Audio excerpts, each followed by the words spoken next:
एखादा मनुष्य बेड्यात चखडला आहे, एकांतात कोठडीत बंद आहे, अमानुष छळ सहन करतो आहे आणि तरीही तो म्हणतो, अनादि मी, अनंत मी, अवध्य मी भला. हे शब्द आहेत भारताच्या क्रांतिकारी इतिहासातील तेजस्वी व्यक्तिमत्व विनायक दामोदर सावरकर यांच्या लेखनातून उतरलेले. ही फक्त कविता नाही, हा आत्मविश्वासाचा कवचमंत्र आहे. 1910 साली इंग्लंडहून भारतात आणताना सावरकरांनी जहाजावरून सुटण्याचा धाडसी प्रयत्न केला. फ्रान्समधील मार्सेई येथे त्यांनी समुद्रात उडी मारली.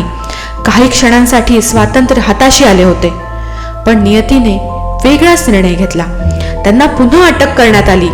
त्यानंतर त्यांना सुनावण्यात आली काळ्या पाण्याची शिक्षा. अंदमानचा नरक म्हणजे सेल्युलर जेल. सावरकरांना पाठवण्यात आले सेल्युलर जेलमध्ये. हा तुरुंग म्हणजे केवळ कारागृह नव्हता, तो कैद्यांचा आत्मा मोडून काढण्याचा कारखाना होता. तिथे त्यांना जड तेल गिरणी फिरवावी लागे, पाण्यात बेड्या ठोकल्या जात, दिवसेंदिवस एकांतवास, मारहाण, अपमान, सतत मानसिक छळ. कैद्यांची इच्छाशक्ती संपवणे हा त्या शिक्षेमागचा उद्देश होता.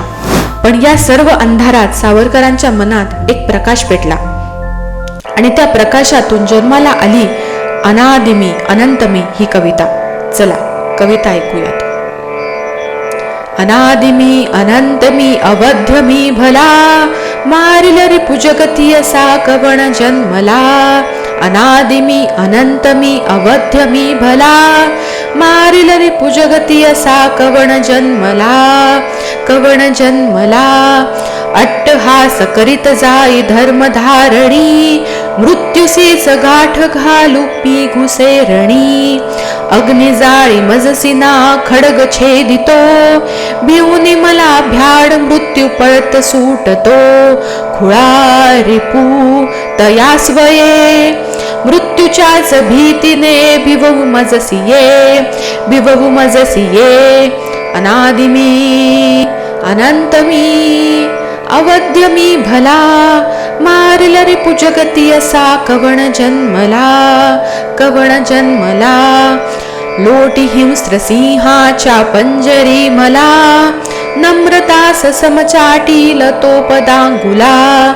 कल्लोळी ज्वालांच्या फेकशी जरी, हटुनी भवती रचिल शीत सुप्रभावती. आण तुझ्या तोफाना क्रूर सैन्य ते, यंत्रतंत्र शस्त्र अस्त्र आग ओकते. हला हला त्रिनेत्र तो, मी तुम्हासी तैसाची गिळून जिरवितो, गिळून जिरवितो. अनादि मी, अनंत मी, अवध्य मी भला, मारिल रिपु जगती असा कवण जन्मला. कवण जन्मला, कवण जन्मला.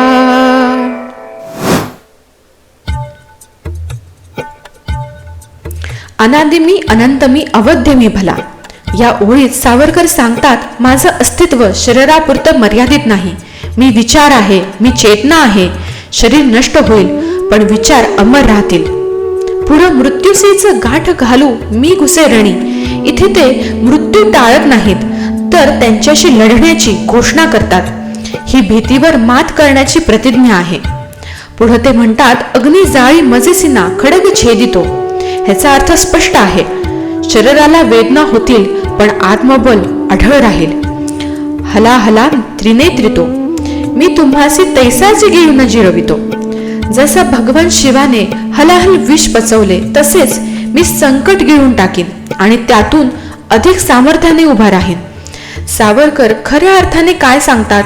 ही कविता अहंकाराची नाही, ही आत्मविश्वासाची घोषणा आहे. ती सांगते, भीतीवर विजय मिळवा. परिस्थिती तुम्हाला मोडू शकत नाही. मन मजबूत असेल तर साखळदंडही कमकुवत ठरतात. छळाच्या अंधारातही ज्याचे चित्त जिवंत आहे तोच खरा अनंत आहे. ज्यांचा आत्मविश्वास अनंत असतो त्याला जगातील कोणतीही साखळी रोखू शकत नाही. आज शरीर नाही पण विचार मात्र जिवंत आहेत. जोपर्यंत स्वातंत्र्याचा श्वास आहे तोपर्यंत आत्मसन्मान जिवंत आहे. तोपर्यंत सावरकर जिवंत आहेत. अनादि मी, अनंत मी. नमस्कार.